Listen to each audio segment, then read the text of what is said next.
Let me introduce my self. My name is Krishna Teja. నా పేరు కృష్ణ తేజ అండి. 2015 బ్యాచ్ ఐఏఎస్ ఆఫీసర్ని.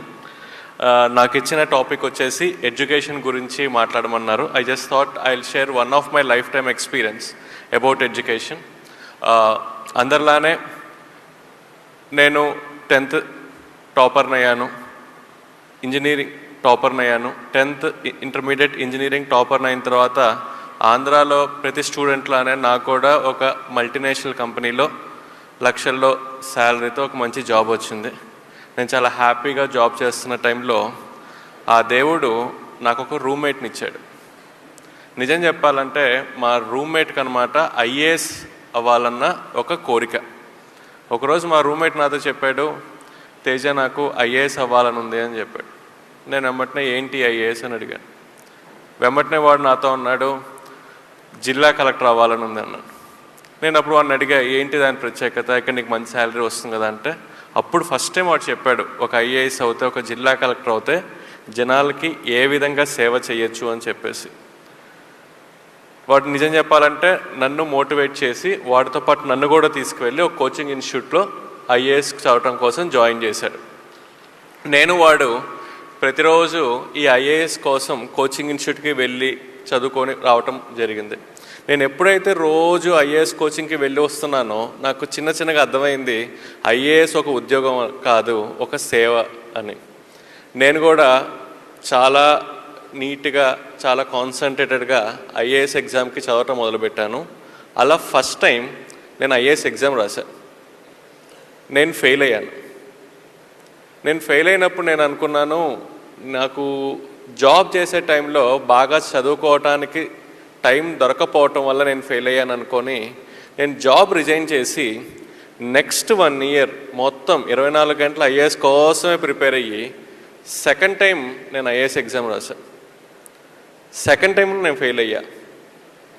సెకండ్ టైం ఫెయిల్ అయినప్పుడు నేను అనుకున్నాను, నేను 10th టాపర్ని, ఇంటర్మీడియట్ టాపర్ని, ఇంజనీరింగ్ టాపర్ని, నేను ఎలా ఫెయిల్ అవుతాను, ఇది ఒక బ్యాడ్ లక్ అయ్యి ఉంటుందని చెప్పి ఇంకొక సంవత్సరం 24 గంటల ఐఏఎస్ కోసం చదివి ఇంకొక సంవత్సరం చదివిన తర్వాత 3వసారి ఐఏఎస్ ఎగ్జామ్ రాశా.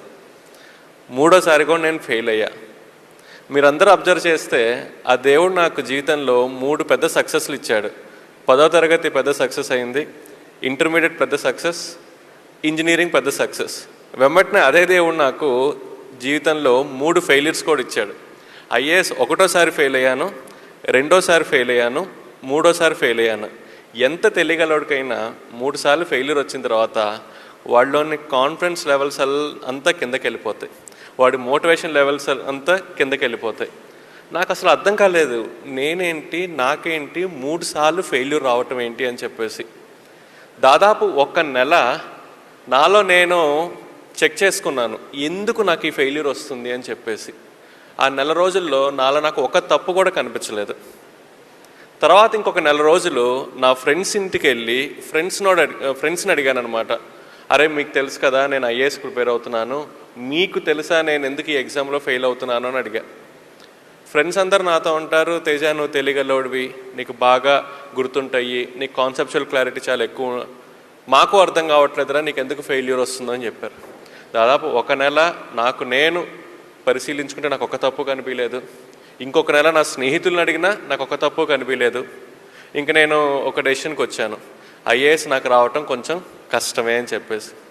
ఆ డెసిషన్కి వచ్చిన తర్వాత నేను ఒక ఐటీ కంపెనీకి జాబ్ కోసం అప్లై చేశాను. నాకున్న యూనివర్సిటీ క్రెడెన్షియల్స్కి నాకు వెంబటనే ఐటీ కంపెనీలో మంచి జాబ్ కూడా వచ్చింది. నాకు ఈ జాబ్ వచ్చిన విషయం నేను నా ఫ్రెండ్స్ అందరికీ ఫోన్ చేసి చెప్పానమాట, అరే ఇంకా నేను ఐఏఎస్ ఎగ్జామ్ రాయట్లేదు, ఐటీ జాబ్కి తిరిగి వెళ్ళిపోతున్నాను అని చెప్పేసి. నేను ఎప్పుడైతే ఈ విషయం నా ఫ్రెండ్స్కి చెప్పానో నా ఫ్రెండ్స్ నుంచి ఈ విషయం నా శత్రువులకు కూడా వెళ్ళింది, నా ఎనిమీస్కి కూడా తెలిసింది. నెక్స్ట్ డే మార్నింగ్ ఒక 6:30-7కి 3 నన్ను చూడటానికి నా రూమ్కి వచ్చారు. వాళ్ళు బెల్ కొట్టారు, నేను డోర్ ఓపెన్ చేశాను. నిజం చెప్పాలంటే వచ్చింది 3 శత్రువులు. వచ్చింది నన్ను పలకరించడానికి కాదు, నన్ను ఎక్కిరించడానికి అనమాట. సరే శత్రువులైనా సరే నా రూమ్ దాకా వచ్చారు కాబట్టి ఆ 3 లోపలికి రమ్మని చెప్పాను, కూర్చోమని చెప్పాను. అందులో ఫస్ట్ శత్రువు నాతో కూర్చున్న తర్వాత, తేజ నువ్వు చాలా మంచి పని చేసావు, నీకు ఐఏఎస్ రావటం కష్టమే, నీకు ఐటీ జాబ్ చాలా కరెక్ట్ అన్నాడు. నేను ఓకే అని చెప్పాను. రెండో శత్రువు అన్నాడు, తేజ నీకు ఐఏఎస్ అసలు రాదు, నీకు ఐటీ జాబే కరెక్ట్ అన్నాడు. నేను సరే అన్నా. మూడో శత్రువు అన్నాడు, తేజ నీకు ఐటీ జాబ్ కరెక్ట్ అన్నాడు. నేను సరే అన్నా. ఆ ముగ్గురు శత్రువులు నాతో మాట్లాడిన తర్వాత నేను ఆ ముగ్గురితో చెప్పాను, నాకు తెలుసు నాకు ఐఏఎస్ రావటం కష్టమే అని. కాకపోతే నాకు అర్థం కానిది ఏంటంటే ఎందుకు నాకు ఐఏఎస్ రావటం కష్టం అని. అప్పుడు ఫస్ట్ శత్రువు నాతో చెప్పాడు, తేజ ఏం లేదు, ఐఏఎస్ ఎగ్జామ్లో 2000 మార్క్స్కి రిటర్న్ ఎగ్జామినేషన్, నీ హ్యాండ్ రైటింగ్ కొంచెం బాగోదు కదా, అందుకని నీకు తక్కువ మార్క్స్ వస్తున్నాయి, అందుకని నీకు ఐఏఎస్ రావట్లేదని చెప్పాడు. వాడు చెప్పింది నిజమే, నా హ్యాండ్ రైటింగ్ బాగోదు, కాకపోతే నాకు తెలియంది ఏంటంటే నా హ్యాండ్ రైటింగ్ కారణం వల్ల నాకు ఐఏఎస్ రావట్లేదన్న ఒక విషయం.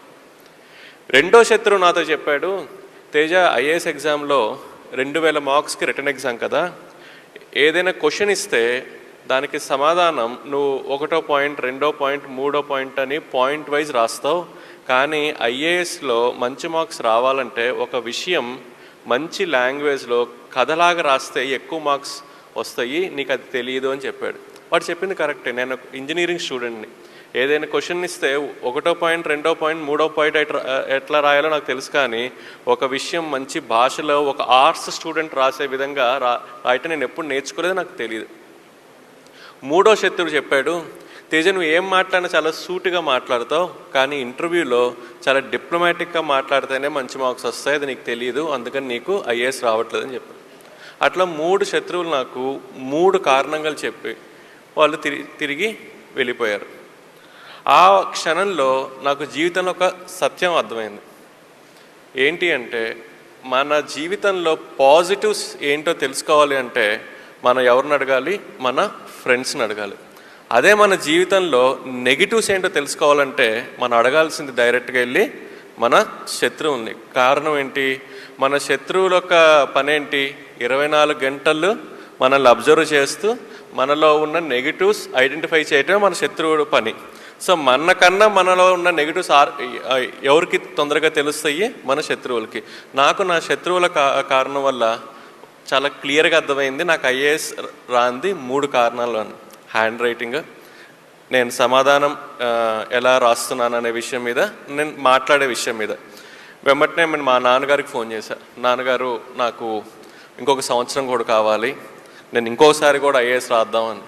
వెంబటనే మా నాన్నగారు తిట్టారనమాట. ఇంకేంటి 3 సార్లు నువ్వు ఫెయిల్ అయ్యావు, ఇంకా నువ్వు రిస్క్ తీసుకోవద్దు, వెళ్ళి జాబ్లో జాయిన్ అవ్వు అని చెప్పి. తర్వాత మా అమ్మకి ఫోన్ చేశా, మా అమ్మ కూడా తిట్టింది. అప్పుడు నేను మా అక్కకి చేసి మా అక్కని అడిగా, అక్క అమ్మని నాన్నని కన్విన్స్ చేసి నాకు 1 సంవత్సరం ఇప్పించు, దాని తర్వాత మీరేం చెప్తే అది చేస్తా అని చెప్పా. మా అక్క మా అమ్మ మా నాన్నని కన్విన్స్ చేసి నాకు ఇంకో సంవత్సరం నాకు ఇప్పించింది. అట్లా నా చేతికి 1 సంవత్సరం టైం వచ్చింది. 3 కారణాలు వచ్చాయి. ఫస్ట్ కారణం హ్యాండ్ రైటింగ్. నేను హ్యాండ్ రైటింగ్ కోసం వెతుకుతున్న సమయంలో ఒక రోడ్డు మీద ఒక ఇంటి ముందు ఒక బోర్డు ఉంది, ఇక్కడ హ్యాండ్ రైటింగ్ నేర్పబడును అని చెప్పి. నేను బండి తీసుకెళ్ళి అక్కడ ఆఫ్ చేసి బెల్ కొట్టాను. ఒక టీచర్ బయటకు వచ్చింది. నేను ఆ టీచర్ని అడిగాను, టీచర్ నాకు హ్యాండ్ రైటింగ్ నేర్పిస్తారా అని అడిగాను. వెంబటి నా టీచర్ అంది, ఇబ్బంది లేదండి, మీ అబ్బాయినో అమ్మాయినో తీసుకురండి, నేను నేర్పిస్తానంది. సో నేను అన్నాను, మా అబ్బాయికో అమ్మాయికో కాదండి, నాకు హ్యాండ్ రైటింగ్ నేర్చుకునే ఆమె షాక్ అయింది. ఇదేంటి 6 అడుగులుండి 25 వయసు ఉండి ఒకడు వచ్చి నేను హ్యాండ్ రైటింగ్ నేర్పించమంటున్నాడు అని చెప్పి. నేను ఆ టీచర్కి అర్థమయ్యే విధంగా చెప్పా, టీచర్ నేను ఇట్లా ఐఏఎస్ అవుదాం అనుకుంటున్నాను, నా హ్యాండ్ రైటింగ్ కొంచెం బాగోదు, so I want to improve my hand writing అని. ఆమె నాకు 1 నెల రోజులు హ్యాండ్ రైటింగ్ నేర్పించింది. తర్వాత సంవత్సరం ప్రతిరోజు 2 గంటలు నేను హ్యాండ్ రైటింగ్ మాత్రమే ప్రాక్టీస్ చేశాను. ఈరోజు నేను నా ఆఫీస్లో నేను ఏమైనా ఫైల్ మీద రాస్తే మా క్లర్క్ కానీ నాతో పనిచేసే వాళ్ళు కానీ అడుగుతారు, సార్ ఇది ప్రింట్అవుటా హ్యాండ్ రైటింగా అని చెప్పి. ఆ విధంగా నేను నా హ్యాండ్ రైటింగ్ని మార్చుకున్నాను. రెండోది, ఒక సమాధానం, ఒక ఆన్సర్ ఎలా రాయాలనే విషయం. ఆల్రెడీ ఐఏఎస్ వచ్చిన ఒక మేడం ఉంది, బాలలత మేడం అని చెప్పేసి.